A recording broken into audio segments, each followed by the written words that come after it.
Hi everyone, this is Ricky Whitaker, and I'm going to be reading of chapter 9 of 2 Samuel with you. So just to give you a bit of overview what happens within the chapter, David sends for Mephibosheth, entertains him at his table, and restores him all that was Saul's.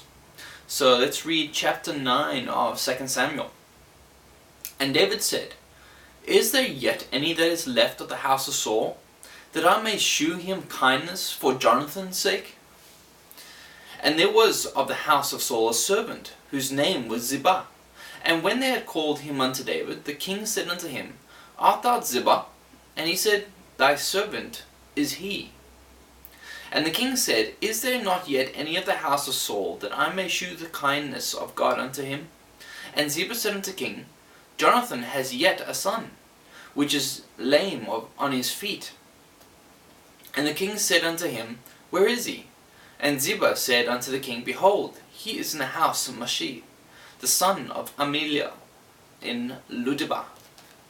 Then King David sent, and fetched him out of the house of Mephibosheth, the son of Amelia, from Ludebar.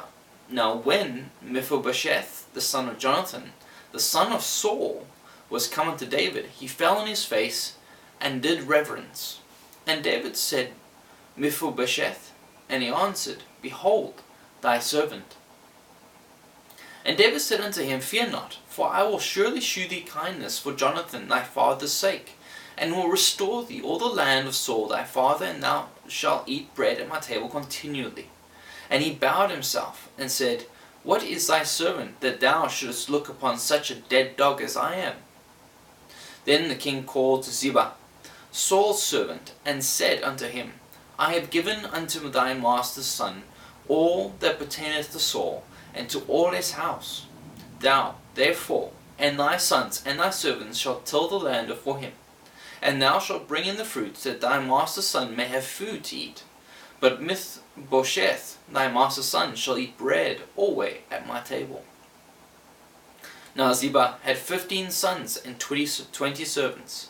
Then Ziba said unto the king, According to all that my lord the king hath commanded his servants, so shall thy servant do. As for Mephibosheth, said the king, he shall eat at my table as one of the king's sons. And Mephibosheth had a young son whose name was Micah, and all that dwelt in the house of Ziba were servants unto Mephibosheth. So Mephibosheth dwelt in Jerusalem, for he did eat continually at the king's table, and was lame on both his feet. That was chapter 9 of 2 Samuel.